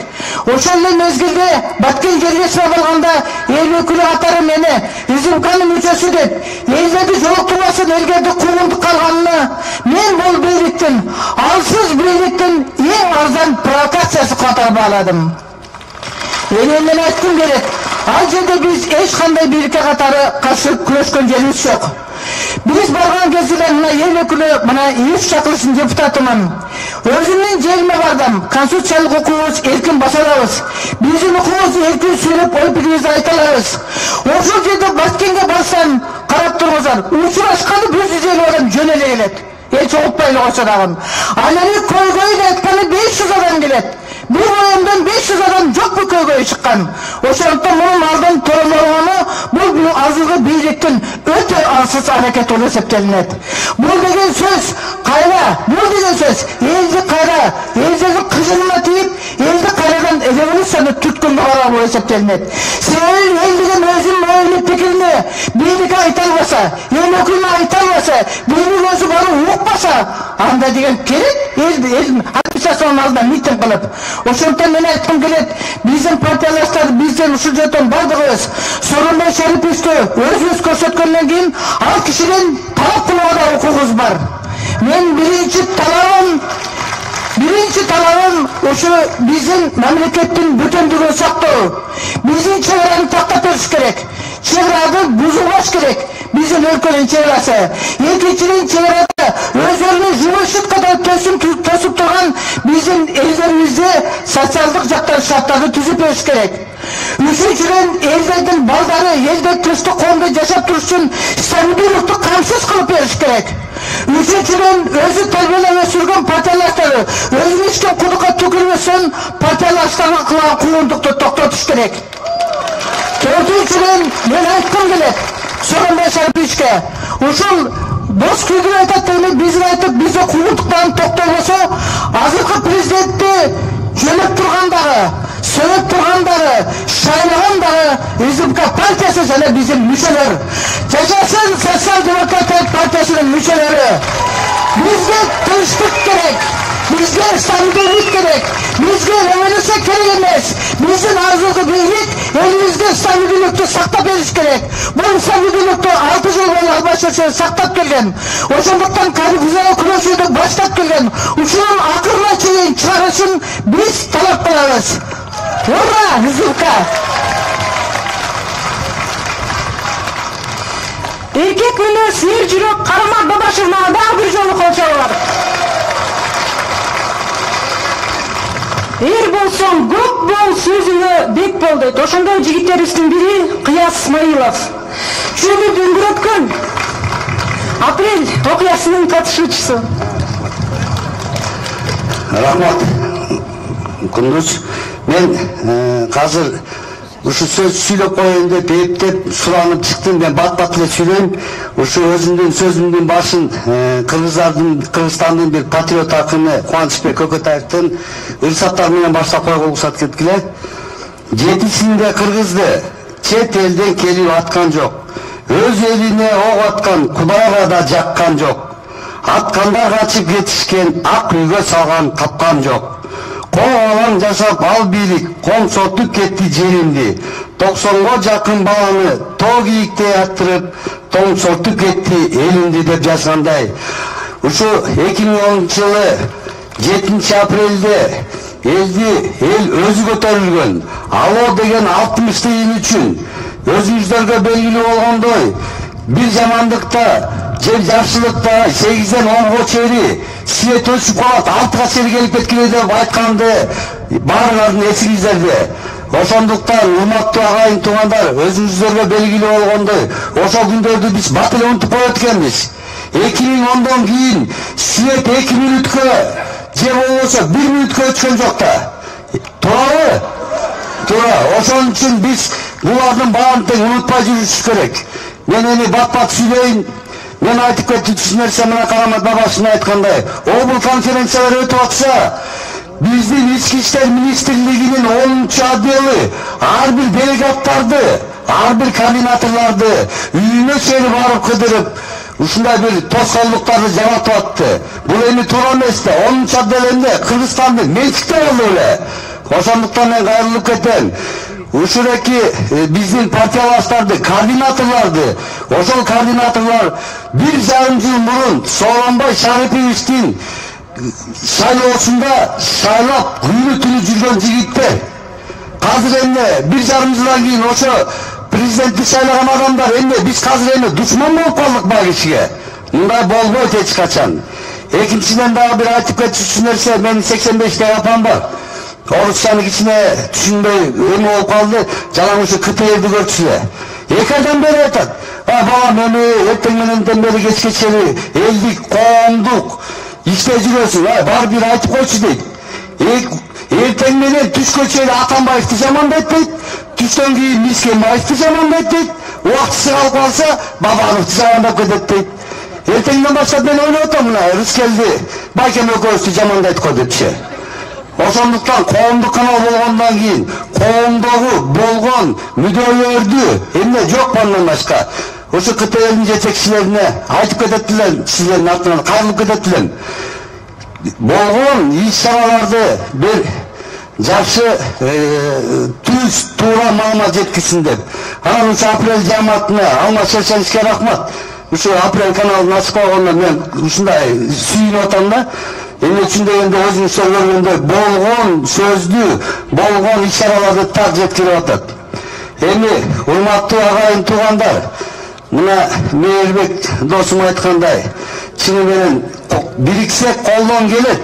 Мына эртең менен ушу Кара Балтанын патриот жигиттери бүгүн өзүбүздүн бозубузду тигип, Куран окутуп, элге тамак берип коелу десе, Московский районунан келип туруп бозубузду каап коюптур. Эмне деген сундук? Эми ушул жерге келгендер террористтер эмеспиз? Же террористтерге тамак берген жатабы? Ошондуктан болду, токтоткула. Ички иштер министрлиги токтоткула. Ошо Алмаз Шаршеновичтин убагында квартираларды агач жерге алчу эмессиңер. Квартираларды алдыңар. Жанды эмеспи? 2010 милициялар өзүнүн мына жерде мен билем, бир милицияларга өзүмдү мына курткамды чечип туруп берген. Эми ошо күндү бүгүн унутуп коймайлы. Же болбосо биз мыйзам жок бир иш кылып атабызбы? Мыйзамдуу партконференцияларды өткөрөлү десек, ушунчага эмнеге барасыңар? Съезге барган делегаттардын үйүнө чейин барып, сенин балаң биякта иштейт, жеңең биякта иштейт, даже тайдесине жетип атышыптыр эми. Ошондуктан токтоткула, андай иш болбойт. Элдин кызына тийбегиле. Ошенткен сайын элдер көбөйүп келе атат. Бир сетте мен аларга рахмат айтам. Эми сөзүнүн акырында, урматтуу агайын туугандар, көбү чарчап да кетти окшойт. Ушу апрель окуясында каза болгон нака элдик баатырлардын үй бүлөсүнө, жеек жатына кайгыруу менен көңүл айтып койгон уруксат этиңиздер. Бул баатырлар биздин жүрөгүбүздө, эч качан унутулбайт. Мен өзүм жөнүндө айтайын, менин денемен кан тамып турганда мен эч качан бул баатырларды унутпайм, башымды ийип тазым берем. Чоң рахмат укканыңыздарга, көңүл бурганыңыздарга. Бириксек колдон келет.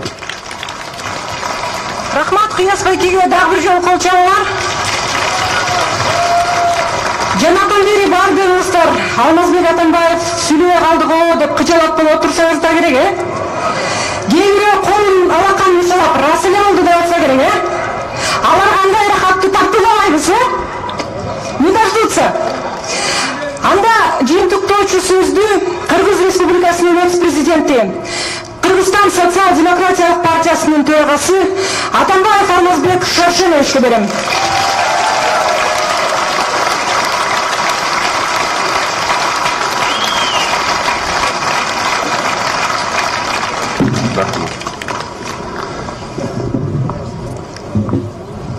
Саламатсыздар, урматтуу мекендештерим, саламатсыздар, урматтуу туугандар. Эми мен жыйынтыктоочу сөз эмес, өзүм менен эле сөзүмдү айтам. Анткени жыйынтыкты ардырадан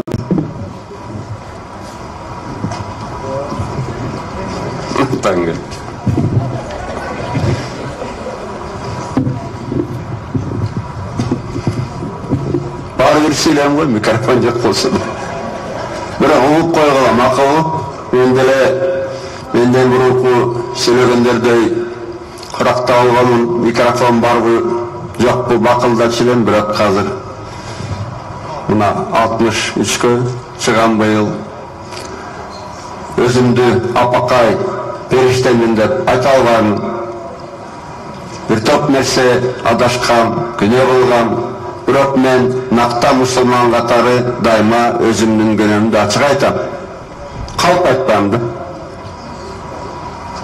Анткени элди алдаса болот. Menden buruklar aytkanda 5 namaz okuyup tegindeyim mındayım dep, bırak Kudaydı alday alasın. Anlarçı bolğan günahın bolsa açıkla aytıp koş gerek. Elden korkpoy, Kudaydan korkuş gerek. Bugün men için büyük gün. Men 7 apreldi 2 tuğan günüm katarı görüyorum. Antkeni 6 aprelde barışta kamagan. Bırak ertemenen meni barından bölüp ketip Bekenbaga barın kaldırıp meni çornularda koyup karalar kap ketken. Jene götürmegen. Kameralaşlarga rahmat, meni barıgır sıylap jatkısıp 10 kişi olçubuz. Bırak oşonda tıtırap mıltıktан oğup çıkıp başlaganda жалынған Kudaydan, Kuday meni illap ketişip balдар hiç kim kan tөгürбесин. Şonun için hazır maga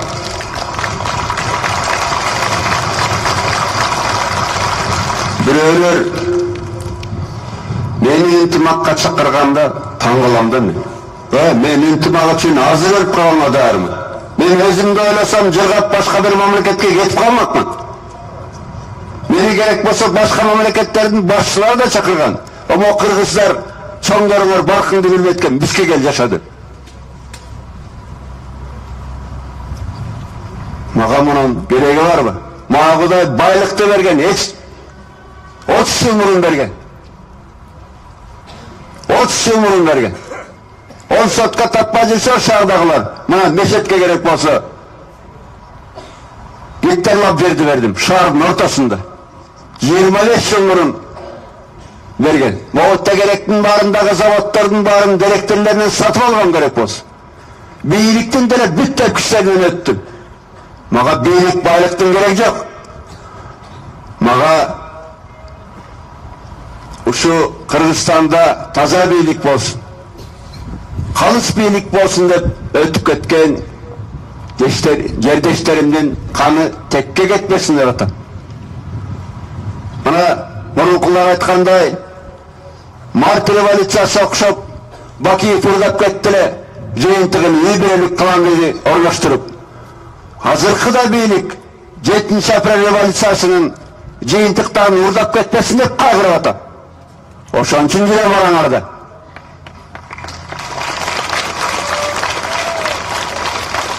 Maga okşop çıkıp çındыкты aytkılanda parlamentten je başka jaktan korkpaştan.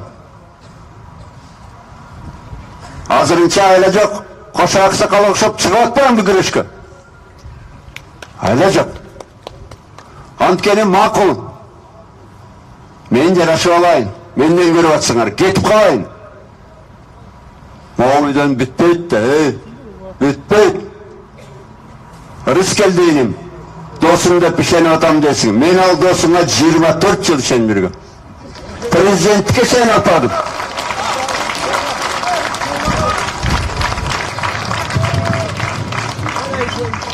Saunaya varsam, restorana varsam, yeriçti olsun bunun arkama. Akçasını men daima özüne alam günümdü. Bırak taza yerden günelele güle. Onu aytıp bargıla. Elde şeylik, elge kıyın bulatta kança kişinizin öttü. O seninle parlamentteki deputatlardan sıra körle gerek bolsun. Hiç kanda şart yok. Tınçsızlık gerek elge demiş. Teskerisinçe bir yıl sürüye olsam canımdağı güneş çakballarda kamap başlamadım. Atıp başlamanın git atasım. 15. yılı her bir parti, konferansiya, siyezdin korona kaçarsınız gördü bu yılkıday. Stadyon, filarmoniya, teatrdan, bardık şeyden ruhsat vermedik. 17. yılı prezidentlik sayılıyor. Prezident bolom degenlerin bari teatr bolu, stadion bolu, konser sal bolu, bardık şeyden açık söyledi da. 1,5 yıldan içinde Bakı'nın zamanı gelip kaldı gayradan. Yenine bir güterik, barı satsa aslında. Meni atsın deyince, meni. Мен алдыға басам дайма. Бүтін операция болса дағы алуды баспағанға алым жетет мезгіл келгенде. Таяқтыған алып бара беріп болсын.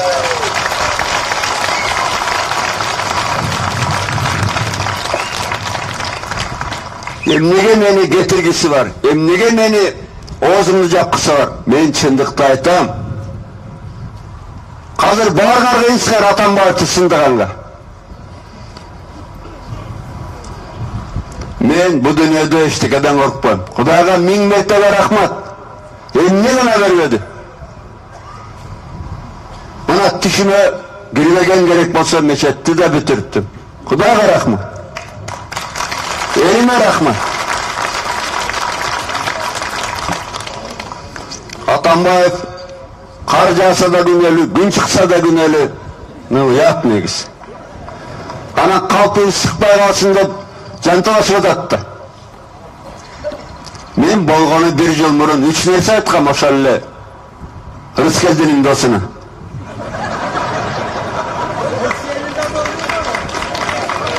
Üç эле nerse aytqam. Birinciden o testte avariya sapar güneli de atasınlar. Günesi yok da ya. Antkeni avariya eski testte olgun. Canlı test var, eski test var. Eski testin terezesini anlığına jarabasınlar.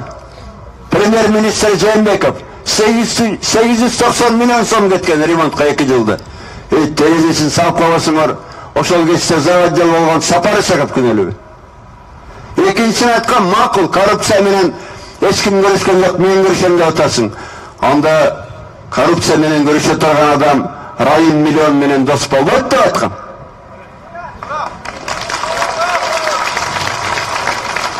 Sen anda öyle apapakkensin.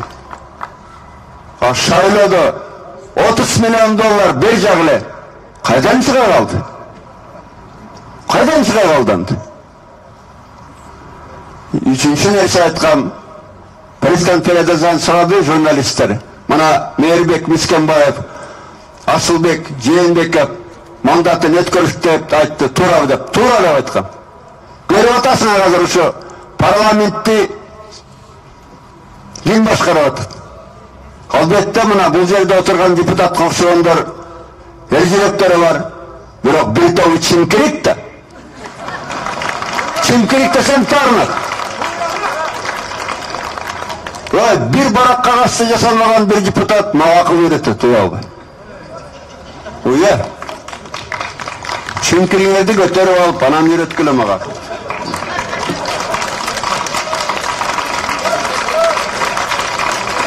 Anam keyin Atambayev Karısqa batırdı Kırgızstan'dı. Жерди alıp koydu kıtalarda.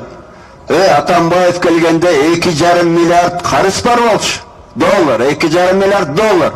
Svet, jol, eштеке жоқ. Armiya жоқ, armiya жоқ. Putin aytqanda ötüki жоқ болчу деп aytқан мага. Men кетерде 1 milyar 300 milyon dolarga qarız kelöydü. Men ana alıp ketken жоқмын да. Датқа келмей турат. Жаңы тәс турат. Жолдон турат мага. Боомдон баштап Баткенге чейин. Анан кийин Testi salvay, datka kemindi salvay, men Bakiyev'e okşop tezekler girecek bilen. Menden at koyduğuna düşen o tezekler girecek.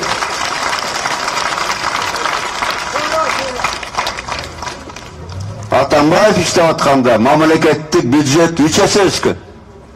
3 есе öskün.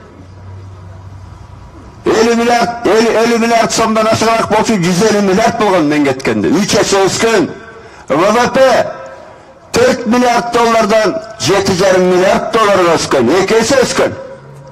Karıs Maras'tan oksu, Moğoşelle Sapari Sakat, Kulağul Matafka kayra berle hizmatın.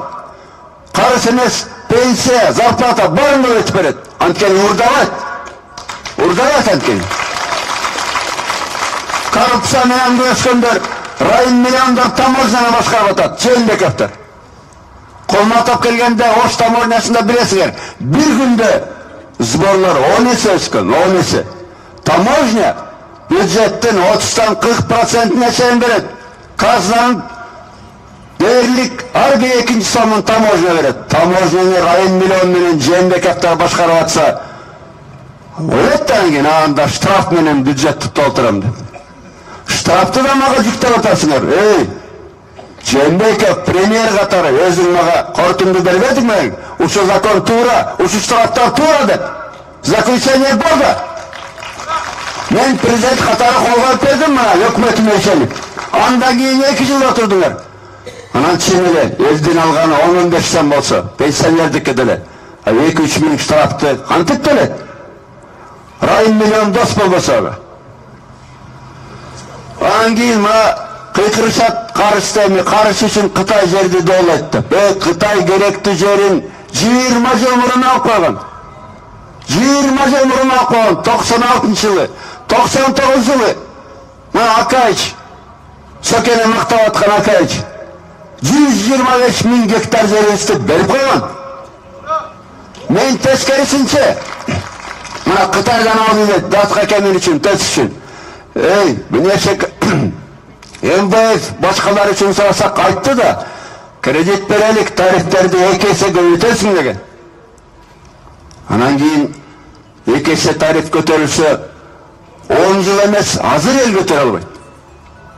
Ошондуктан алдык жол үчүн, энергетика үчүн, Акаев менен Талгарбеков үчүн Австралиядан кошкор алып келем деп алган жокмун кредит. Ал кошкорлор келип керек болсо кошкорлук сыятын жоготуп койгон жака келгенде сапатын билесиңер.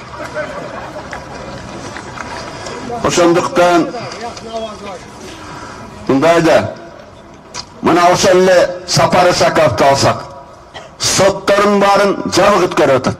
Сапарды камаш үчүн мына авария болбогондон кийин эми модернизация стора эмес деп Сапарды камап, завод жалоочу. Эле жок, аны менен 30 киши камады.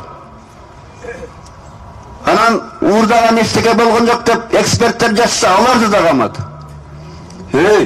Эгерде чындык истесеңер, мына биз ошондой айтканбыз, международный аудит деген бар.